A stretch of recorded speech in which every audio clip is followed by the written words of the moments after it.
Coming up on the Inside Indiana Business Television podcast, we're on the road exploring Northwest Indiana with a special show from the Mascot Hall of Fame in Whiting. We take a look at the state of the economy and the steel industry in the region. The CEO of the Center of Workforce Innovations talks about workforce development efforts. A Portage-based peanut butter producer is growing. Indiana Dunes tourism is on the rise. We hear why the grass is greener in Indiana, and a special panel of insiders looks at all things Northwest Indiana. Welcome to the Inside Indiana Business Television podcast. I'm Alex Brown. A long talked about project that some say could transform the region is the southward expansion of the South Shore Line, the West Lake Corridor project. The project would include 4 new stations along an 8-mile extension between Hammond and Dyer and would mean better connectivity and access to Chicago. Northwest Indiana Regional Development Authority CEO Bill Hanna joined Gary Dick to explain what's next for this generational project and other developments in the region. I want to talk about the South Shore Line because that is such an important project here, been talked about for many, many years. But as you look at the overall health of the region, the regional economy, how would you assess the state of Northwest Indiana? Yeah, really it's never been better. We went through a period of struggle there, of course, with industrial decline, and a lot of it had to do with productivity too. So I feel like the steel industry and BP are more competitive than they've ever been, but we're learning also to adjust to some of the changes there in terms of employment. And so I think we've postured ourselves as the new suburban opportunity around Chicago, and that's a game changer for us. Yeah, and you talk about that changing workforce. You talk about the steel industry, tens of thousands of jobs, high-paying jobs over the year. A lot of those have gone away, still very important here, but it's a different mix, service industry jobs and some others as well. Yeah, it really is. When I was a kid, my dad, being a 35-year steel worker, used to be proud about the fact that it was between 7 and 10 jobs supported by the steel industry. And that's changed somewhat. As you said, it's still a powerhouse. It's a global connection. But I think, looking at diversity in professional jobs, that's changed a lot and it's been on the rise. Tapping into our educational institutions like IU and Purdue that are up here, and some of the benefits that come from that has become bigger and stronger.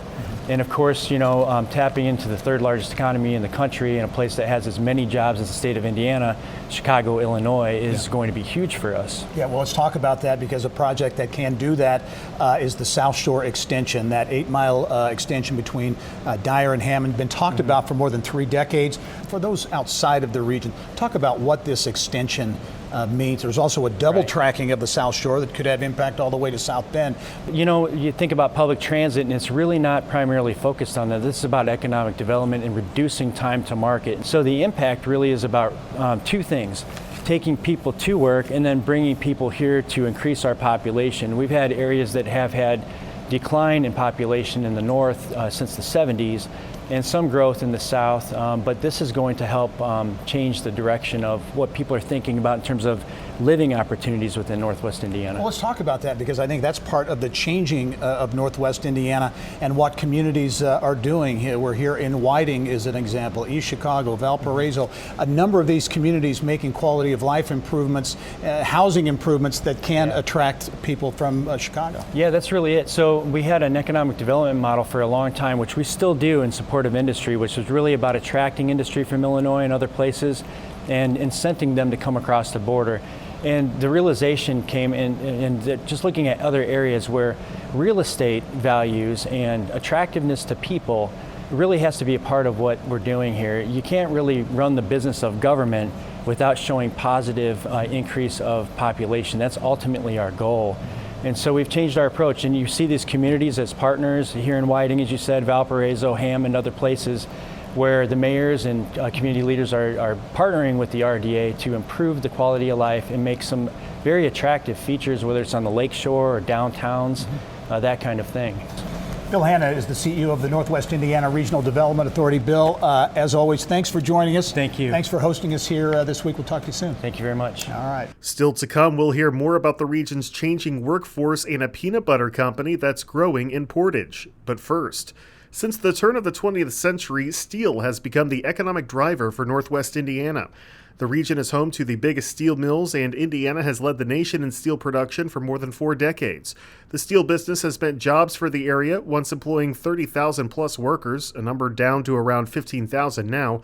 Automation and advancements in technology are reshaping the industry, and Joe Pete from our partners at the Times of Northwest Indiana gives some perspective on the steel industry. Let's give people an idea. I think steel, you look at Northwest Indiana and that people think steel from around the state, but put in perspective how important that industry still is today, but has been over many, many decades. Ever since they started to build the steel mills at the dawn of the 20th century, it's just been a central economic driver. This was the last area of the state to become populated, but what really drove the population boom here initially was the steel mills that U.S. Steel and Inland Steel and Bethlehem and all the other old steel companies came and put in. It's been said at various points that everyone in Northwest Indiana knew someone who worked in the steel industry, whether it was a family member, a friend, a classmate. It just had a connection to everybody's life. At one point, you've seen stuff where 100 different languages were supposedly spoken in Indiana Harbor and East Chicago at one point, but it really brought the world to Northwest Indiana because they needed so much labor initially in the day, But it's a very different industry, as you know today. Technology, innovation has changed things. It's reduced the employment by a lot, but steel's still important here. Oh, absolutely. Yes, there have been, the industry has contracted a lot nationally. Mini mills, which had accounted for maybe 15% of the production during the 70s and now account for 70% of the production today. Nucor has long since surpassed U.S. Steel as the largest steel maker. Automation has really reduced the headcount at the mills, like in a lot of manufacturing. You used to have 30,000 people per mill, and now totally the employment is down to about 15,000. There have been a lot of overseas foreign steel dumping in the area that's helped reduce the market share. Foreign steel now accounts for 20 to 30% of the domestic market, and it's just taken a toll on the amount of employment in the. How would you assess the state of the industry and where things are going? As you said, so important for so many decades. A lot of question marks. You've got the tariff issue, innovation, the changing dynamics in the market. How would you assess steel and the future of the industry here in Northwest Indiana? There was a slight benefit from the Section 232 tariffs last year. You saw increases in prices and profitability. A lot of that has since worn off, but you have U.S. Steel is currently investing $750 million into Gary Works. You've seen some large capital investments. ArcelorMittal continues to invest in talent development. They have the Steelworker for the Future program. They're investing in STEM programs in the schools. However, there are many ongoing threats and challenges. Bank of America analyst is warning about a Steelmageddon in the next couple of years because all these mini mills are investing billions of dollars in what will be close to 18 to 20 million tons of new capacity. And they're saying a lot of the older steel mills, it's going to affect a lot of the older steel mills are going to have to take capacity offline. Their imports continue to be an issue. You've seen U.S. Steel has now idled blast furnace number 8 at Gary Works, and then East Chicago Tin, not far from where we're sitting right now, that was recently idled, and half the workers there, about 150, were laid off. So there are a lot of challenges, but steel is notoriously a very cyclical industry. It's very boom or bust. The market conditions can change quickly, but we have a lot of older steel mills here, and that is a concern, especially at a time when there's a lot of newer investment going on in steel making capacity around the country.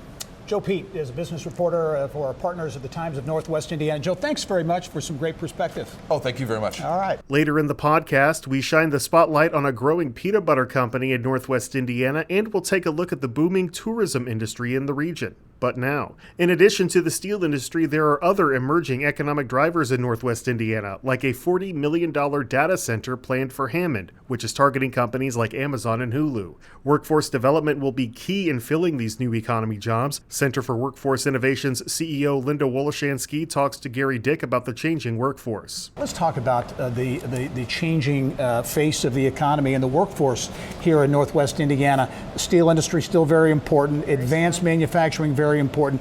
Is it beginning to diversify?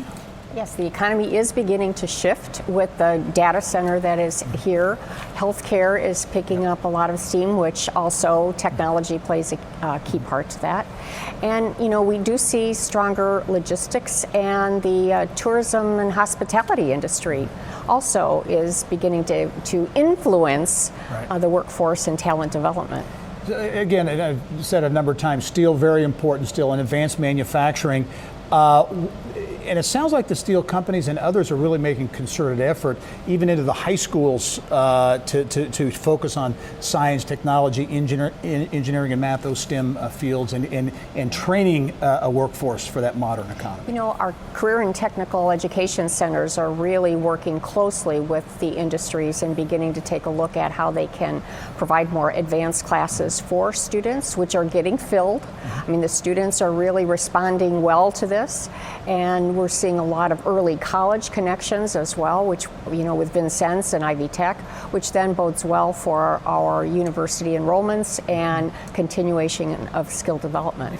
It's been tremendous to see the connections that they're making with businesses and doing so in such a way that their curriculum is beginning to change, and they're changing their whole methods in terms of the development of their programming. And it is really, you know, focused on those STEAM jobs, so to speak, and, you know, really looking at information technology, with which IUN and Valparaiso University is very strong in.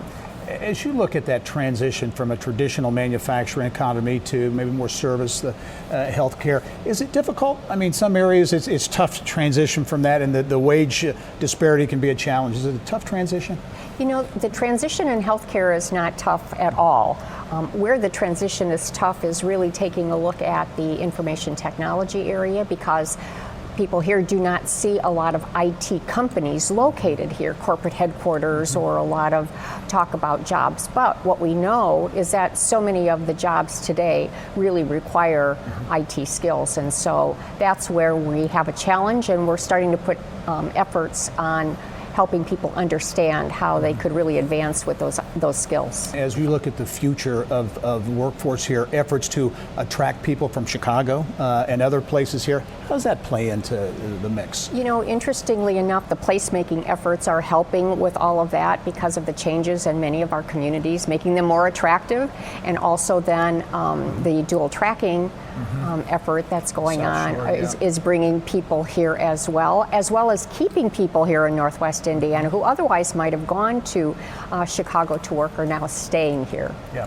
Linda Woloshansky, the CEO of the Center for Workforce Innovations. Thanks very much for some great perspective. Thank you so much. All right. Remember, you can catch Inside Indiana Business Television on stations throughout the state every weekend. Go to InsideIndianaBusiness.com to check listings. Still to come, tourism in Northwest Indiana has gotten a major boost, and we'll hear about a new campaign aimed at attracting residents from Illinois. But first, Portage-based Be Nutty was founded in 2014 to raise money for a local youth soccer club. Today, the entrepreneurial venture has 15 full-time employees and is expanding. The company plans to create up to 100 new jobs by 2021 and invest nearly $2 million into a new facility. The all-natural artisanal peanut butter company is sold across Northwest Indiana and Illinois, as well as at Walmart and on QVC. Owners Joy Tompkins and Carol Podolak joined us to talk about this entrepreneurial success story. This is, again, both soccer moms here, right? And the whole idea was to create some product, fundraising product for the soccer club, right, in 2014. Absolutely. Yeah, as you talk about those early days, and it started in your kitchen, literally, right? What was that like? Crazy. So, if you've ever done fundraising before, you know that it involves a lot of time and commitment, and you're always trying to get your kids to do it. That's the purpose. So we were doing a lot of traveling for the soccer club across the nation, and we were coming up on our first time going to Dallas, Texas for the Copa? Yep, the Copa Cup. Yeah. And so we had done a fundraiser, and I was leading it for my son's team, and we had done it through a local company, and he was selling like garbage bags and pretzels. Well, it was great. He sold a lot of money, but the pretzels come in boxes this big, and the garbage bags come in boxes that weigh about 5 pounds apiece. And then I realized, this is my job. Yeah. I have to be the one to drive it around. And so it just kind of happened that I'm a nurse by my former education, and I realized that what we were doing, stopping on the road, was eating a lot of junk food, a lot of food and snacks that really weren't healthy or conducive to the game. Yeah. If you want a good outcome in the game, you've got to fuel your body right. Yeah. And so peanut butter just seemed like a natural thing. Yeah. And we started doing it, started making it home, and then thought, well, let's just do this like a Girl Scouts and do it once a year. Yeah.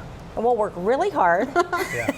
And it'll be once a year. Yeah. Once a year. And, Let me say that again. And Carol, Once a that's year. how she got you in Yeah. as a partner, right? Saying it was only going to be once a year, but Yeah, it it quickly is. became more than that. Talk about the growth and the traction, how it really gained in popularity. Yeah, so when we first got started, again, that was our whole business plan. Once a year, we're going to make peanut butter, we're going to sell it, it's going to be fun. Fun was our big buzzword. Yeah. We're going to have so much fun doing this. People fell in love with it, with our interesting flavors and our different twists on gourmet peanut butter. When you pair things like pretzels and white chocolate with honey roasted peanuts, or my personal favorite, totally toffee bits and milk chocolate, people fell in love. So we decided we'd do it once a season, which if you're a soccer fan, you know that soccer goes year round, so that's 4 times a year. Turned into once a month, and then suddenly we found ourselves every weekend with a group of soccer players at local farmers markets selling all the peanut butter we brought. The boys were traveling a little further, so we were funding trips to Florida and Nevada and California. From there, a few local store shelves offered us some space. As we grew into the store shelves and we started working with places like Wiseway Markets here in Indiana, Strachan Van Til, a Northwest Indiana chain of grocers, we ended up getting picked up by QVC. And from there, things really, pun intended, they got nuttier. Yeah, got nuttier, yeah. And so QVC also selects stores in Walmart all over the country. You announced expansion plans not long ago. Talk about that, a new facility, headquarters in Portage. So we've been in business for about 5 years, and the first couple of years I really kind of discount. It was a lot of just experience. And then when we moved into what we thought was too big to imagine, it was 2,000 square feet, we quickly moved out of that. We were renting 4 different units there, running across the parking lot. It wasn't a good flow. And so we started looking for someplace else in the region, and Portage welcomed us with open arms, and we've been very, very happy. We've been there almost a year. Yep. But now we have plenty of space, and we're constantly expanding and pushing our borders and learning more things. All right, as we wrap up, let's talk about what's next, because as I mentioned, national distribution, and you continue to grow. What's next from a growth standpoint? Oh, wow. So we've been really excited. I mean, our partnership with QVC has expanded. What used to be every few months, we're on a few times a month right now. We've moved on to about 3,000 grocery store shelves across the country. We're currently growing our corporate gift basketing division. We're starting to do a lot of gift baskets and some snack size and travel size.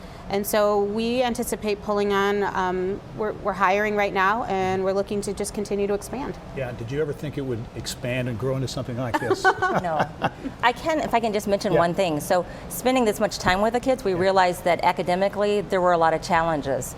So we incorporated a scholars program into it. So a lot of what we do is all soccer based, all soccer family based, and a lot of it is education. So we also give money back to the kids. We take them on college visits. We help them with their FAFSA. But education is super huge because we don't want them to grow up without knowing what their true potentials are in life. Artisanal peanut butter, it's bee nutty, multiple flavors. I've tasted a little bit. I can tell you it is outstanding and growing in a big way, an outstanding business as well. Joy Tompkins, also Carol Podolak, thank you both very much. Thank you very much. And good luck Thanks, going Gary. forward too. Thank you. Thank All right, you. you bet. Later in the podcast, we'll hear about why the grass is greener on the other side, and our Insiders panel discusses all things Northwest Indiana. But now, since receiving national park status, the Indiana Dunes National Park saw its highest visitor numbers ever this summer. The park consists of some 15,000 acres along the southern shore of Lake Michigan, and when the visitation numbers for both the state park and the national park are combined, the Dunes ranks 7th in the nation in terms of visitation. In 2018, even without the national park designation, 3.6 million visitors came to see the Dunes.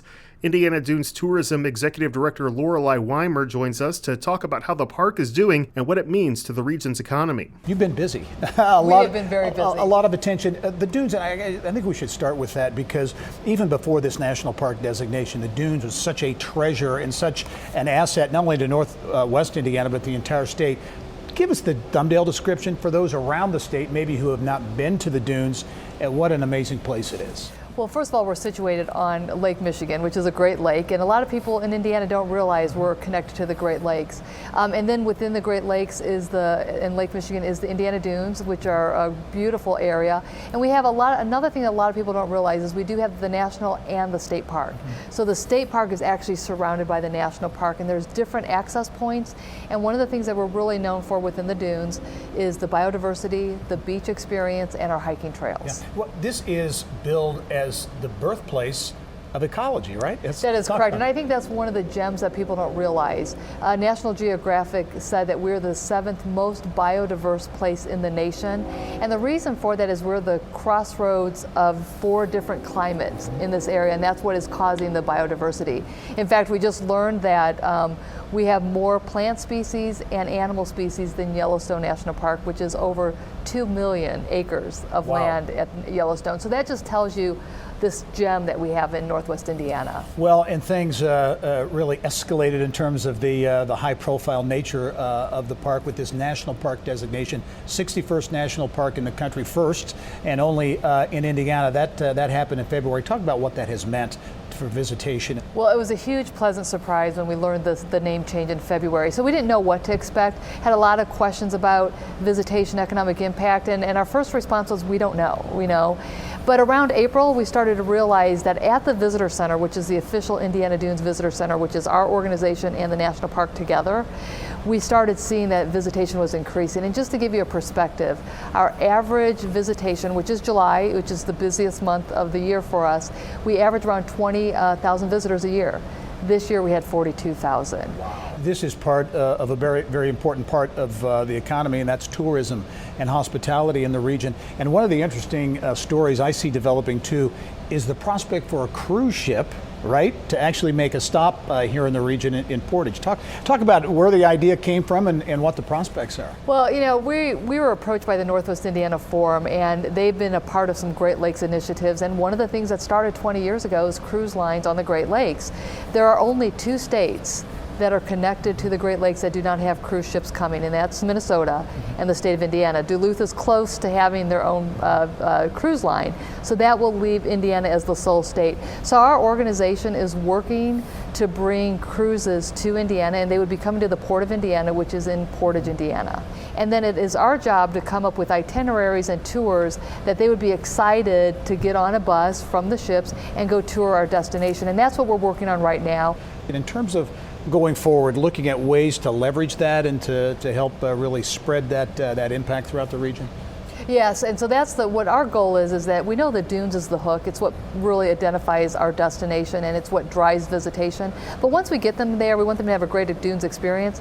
But then we say shake off the sand south of the dunes, and we've got to get them into our community because that's where the real spending takes place. Executive Director of Indiana Dunes Tourism, Lorelei, thank you very much. Thank you for having us again. We'll look forward to having you on the show again. Great, thank you. Take care. Okay. Still to come, a special Insiders panel discusses all manner of topics related to Northwest Indiana. But first, there is a move underway in the region with a simple message to those living in neighboring Illinois. The grass is greener in Indiana. It's a campaign to get Illinois residents, especially those who would gravitate to the Chicago suburbs, to move to Northwest Indiana. The Move to Indiana campaign is now in its 2nd year, and South Shore Convention and Visitors Authority CEO Spiro Batistatos talked with Gary Dick about the campaign. The grass is greener in Indiana.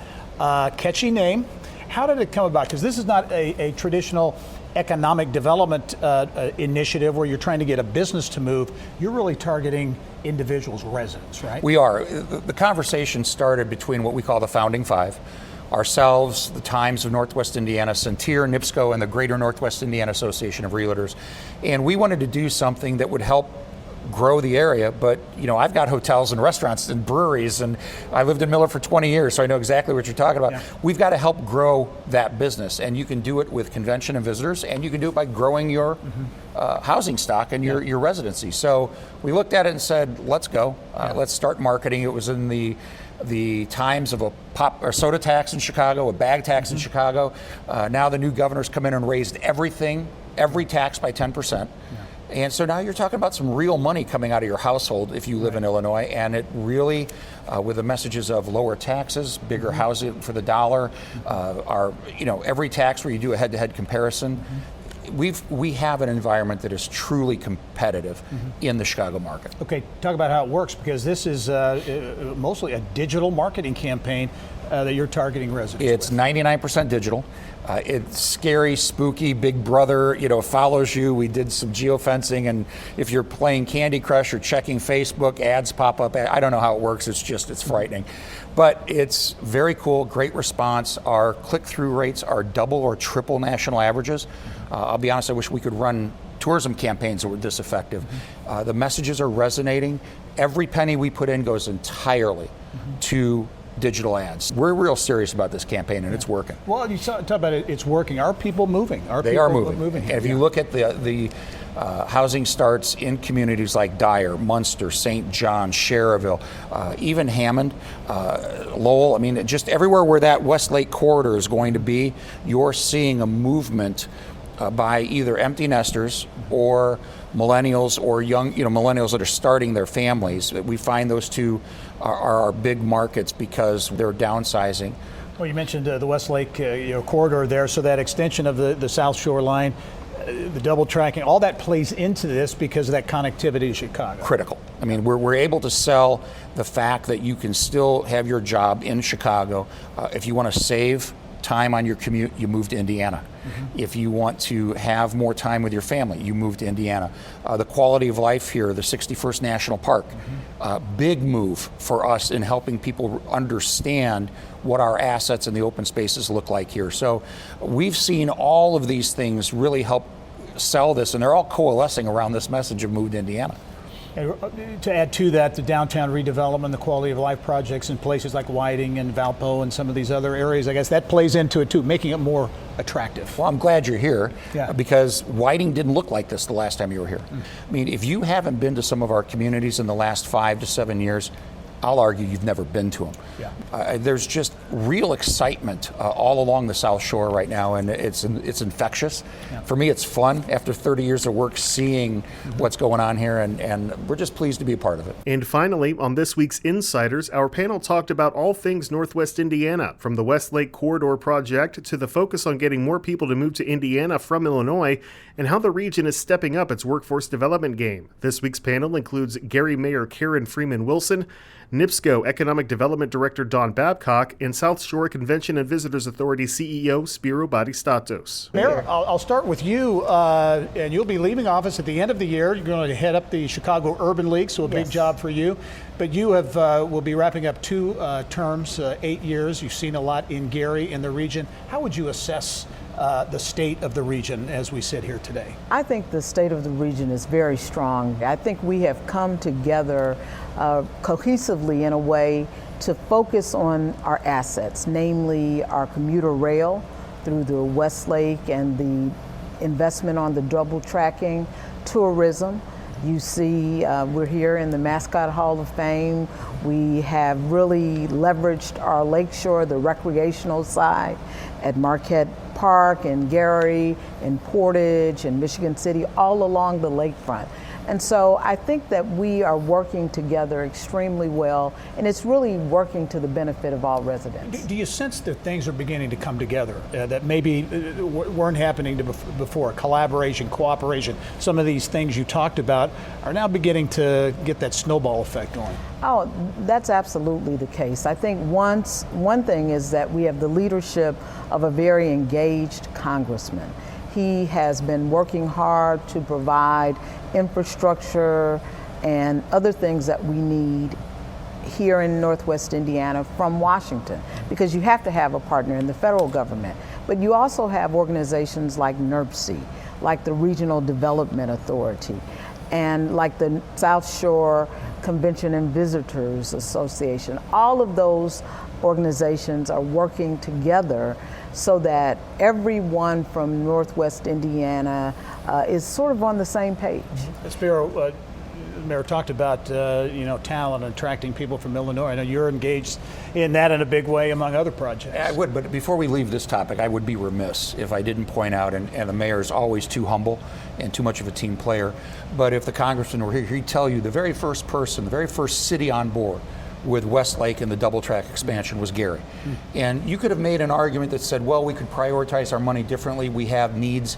And you know what, from the day one, Mayor Karen Freeman Wilson saw what's good for the region is good for Gary and vice versa. And to her credit, jumps in as a team player. So it's not just an observation. She's lived that throughout her career in this region. I particularly appreciate, even from day one, her focus on inclusion and respect for diversity and different points of view in terms of how to advance the region and move the place forward. Well, let's talk about the connectivity, because it's so important for all parts of the state. But Spiro, I'll begin with you on that. The move to Indiana is incredibly successful.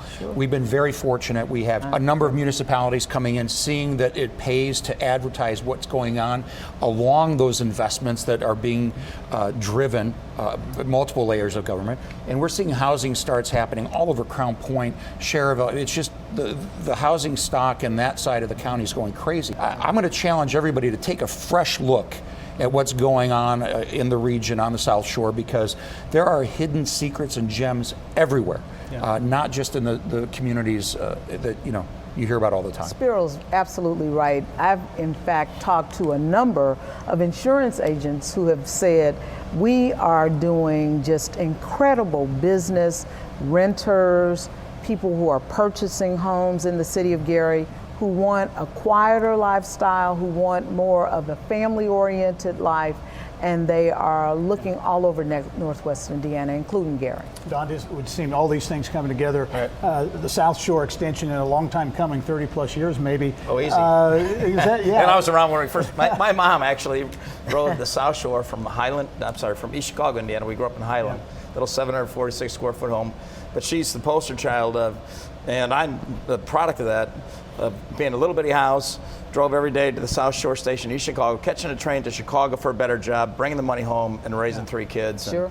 I'm a Purdue, Northwest Indiana grad, first of my family to go to college. As you look at the perception of the region too, all these things you're talking about here, that perception outside of Northwest Indiana to people looking here, it's a different, seems like it's a region in transition. Well, it is changed. So I have to give I haven't done this yet, but good afternoon, Northwest Indiana. I sure hope this is running in the afternoon. And I do that routinely because I think one of the ways to change communities is you really hang around with good people that believe in each other. Listen to the naysayers relative to when they have something worthwhile to incorporate in the plan. Sure. But at the end of the day, you got to stay with the yaysayers. And we have a lot of yaysayers now in Northwest Indiana. We used to be pretty much described as the Rust Belt, and we're moving very much to the Green Belt. Well, and you talk about the national park designation absolutely. for this. That's What does that huge. mean for the region? We are very proud of it. There are 426 national something or others. Lake shores, seashores, through you name it. There's 26 different monikers of national places. The funny thing is that nothing changed here. We didn't get any more money. The boundaries didn't grow. There aren't any more park rangers. One little 4-letter word, park. Took us from one of 426 to one of 61. And the cachet that word brings with it, we saw this year throughout the region. Lake, Porter, LaPorte, all of us saw incredible, because the park touches all 3 of our counties. We saw incredible visitation numbers, record-setting years. Now we just keep working on spending. I want you to come in and visit the park, but I don't want you driving home right away. Right. So we have an opportunity to parlay from that national park into national brands of gaming loyalty and recognition that we didn't have before. While we had some pieces of the puzzle which were doing great, we are not going to have that Hard Rock brand. And I'll let you kind of take it from there. I mean, that's 30 just seconds, Mayor. That's incredible to have a partner in Hard Rock, to have it on the 8094 corridor. It will take not just gaming, but development, related and unrelated assets, light years. All right, become more of a destination. It's really what It will become a destination. entertainment, I mean, it's just all, all of them. Absolutely. Again, we have great casino partners throughout the region. We So do. I don't want any, We absolutely do. this is just a final feather in that cap of great entertainment, live entertainment, and a brand that. And we're going to get to linger longer, so Right. come to visit and stay. Yes. You've got a future in hospitality if you ever decide He to- does, he does. With that, we'll put a wrap on another edition of The Insiders. That wraps up this week's Inside Indiana Business television podcast. Remember, you can find all of this week's TV segments as well as the top business news from throughout the state at InsideIndianaBusiness.com. While you're there, you can also subscribe to our platform of free e-newsletters. This is Alex Brown for Inside Indiana Business.